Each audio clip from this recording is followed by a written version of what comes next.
Happy Christmas. పరిశుద్ధ గ్రంథంలోని దేవుని వాక్యం చదువుకుందాం.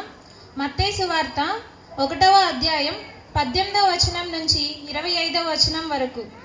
యేసుక్రీస్తు జననమిదమెట్లనగా ఆయన తల్లి అయిన మరియా యేసేపునకు ప్రదానం చేయబడిన తరువాత వారేకము కాక మునుపు ఆమె పరిశుద్ధాత్మ వలన గర్భవతిగా ఉండెను.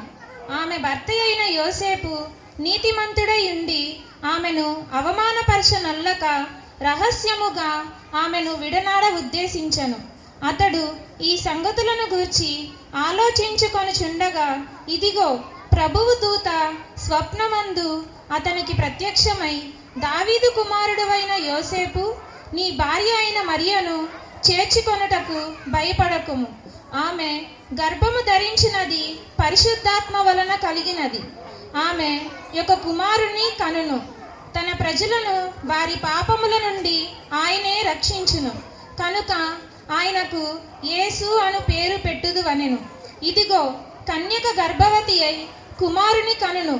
ఆయనకు ఇమ్మానుయేలను పేరు పెట్టుదురు అని ప్రభువు తన ప్రవక్త ద్వారా పలికిన మాట నెరవేరునట్లు ఇదంతయు జరిగెను.